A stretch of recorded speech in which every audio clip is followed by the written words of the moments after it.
of detectives today. Abigail and Liberty were found murdered near this creek on a hiking trail in Indiana on Valentine's Day. Stephen Fabian followed the final footsteps of the killer and his victims down the hill. This is the bridge that we've all seen in the images released to the media. You can see now some flowers left behind in memory. Hey, I was watching that. He strangled her. She's not coming home. Turn it back on. No, I cut you off, remember? You're not allowed to watch that stuff. I need it. It suits me.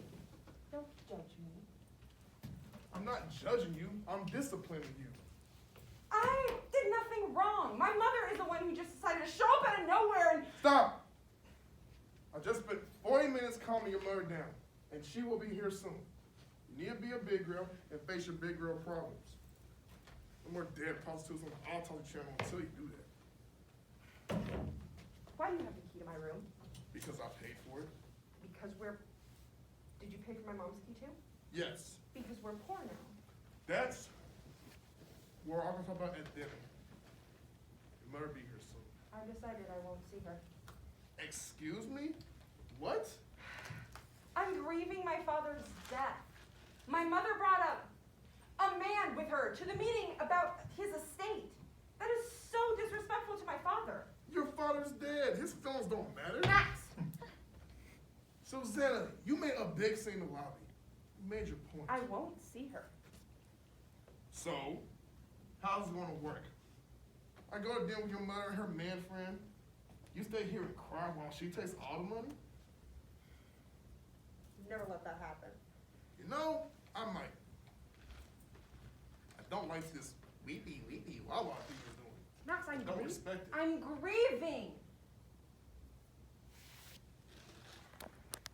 Negotiations are all about who has the biggest dick in the room.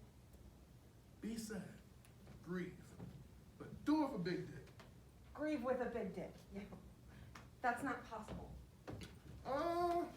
Charles Bronson and Death Wish? Rambo? Miss Voorhees in Friday the 13th? None of those people are real, Max. Susanna, you gotta pull yourself together. Clock strikes midnight, you can regress. Light your vanilla candle and write in your dream journal. Until then, you're a soldier. Fix yourself up. You know, in these textbooks I read about these families, the craziest thing, Max, when one of the members of the family is in pain, the other members usually do this thing called nurture. Ever heard of it? No. No crying? Big dick? Okay, so clean slate, last few hours never happened.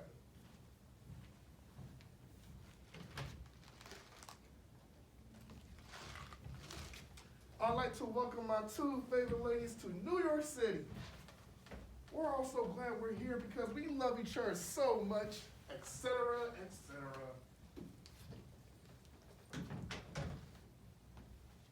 Now, I'm going to suggest that we stick to the original plan. I never suggested otherwise. You, bro, Lester. Lester was not a part of the plan. Susanna, I am disabled. I can't travel alone. I offered to drive to Richmond and pick you up. I don't feel safe in a car with you. I'm sorry if that hurts your feelings. It hurts my feelings, Susan. I'm sorry to drive. I'm not blaming you. Susanna's assumed a somber attitude since her father died. So I can't drive. You're sluggish. If a drunk driver goes careening into my path, I don't want my life in your hands. I'm sorry. Susanna's attitude is not the point. Lester is not the point. Lester is the point. I am not going to discuss my father's estate with whatever he is in addition to being your house painter. He's my lover. Oh my God. How could you?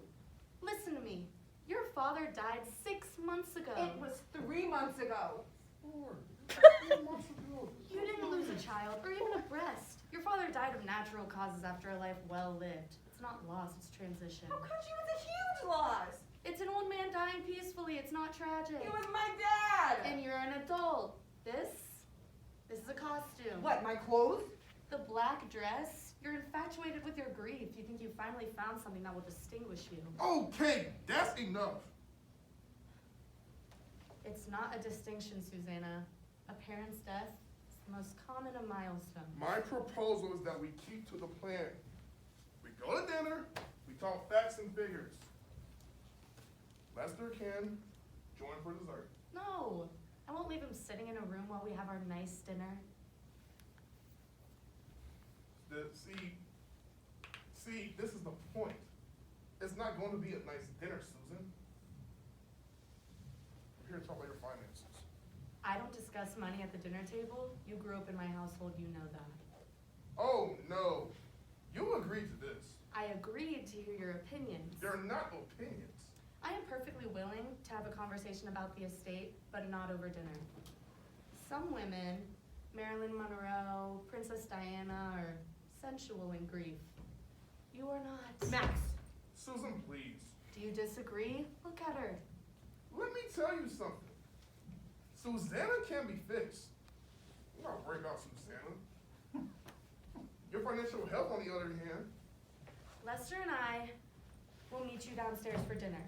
We'll share a meal, some good wine, we'll talk business in the morning. No! I don't have time in the morning, Susan. Man, you can't afford good wine. Are you enjoying this drama you've created? Your husband created it. I am just the messenger. This is terribly exhilarating for you, I can see it. Mom! How can you and Richard raise me, Susan? For all practical purposes, you're my parents. And that only makes it crueler. You think I take pleasure in this? I will be a monster. Not a monster, a power monger. I know that look. What look? This look? That is the look you get when my family's stupidity offers you a foothold to gain power. Anytime I can clean up after your family's stupidity, I'm happy to do it. Stop it! What is this? Your family? My family? This is our family. How broke are we? I think we should some alcohol. Lester is hungry. Whatever you want to say, you may say now or in the morning. I have a full day tomorrow. Then say it now. Cogginley, please do not savor.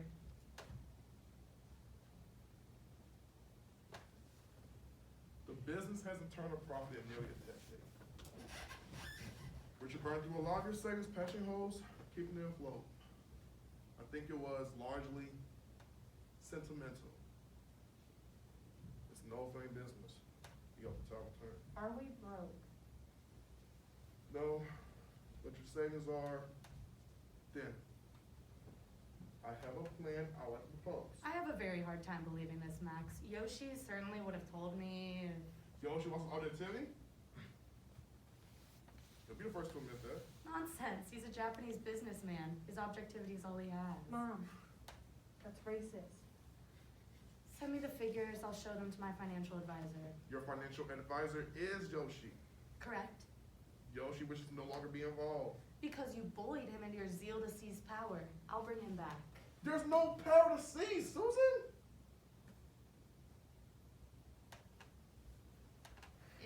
Look, Yoshi asked me. There was a loss of objectivity. In your opinion. In reality on planet Earth, your husband was stupid about his money, and his financial advisor was?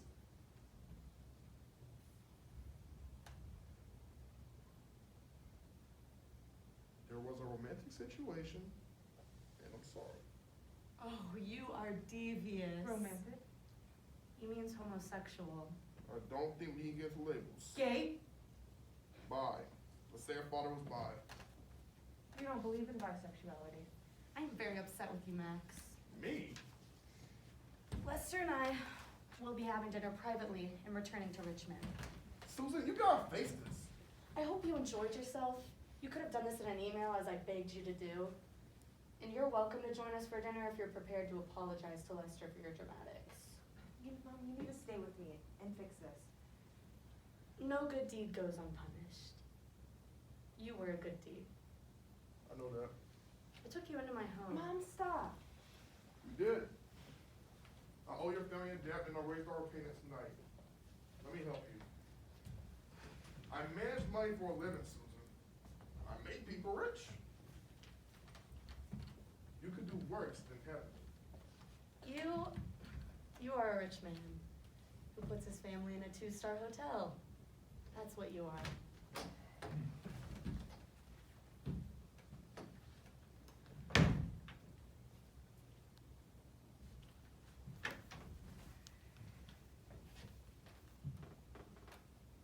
You're going to have to hire someone else to do this. It's too much history. This is a 3-star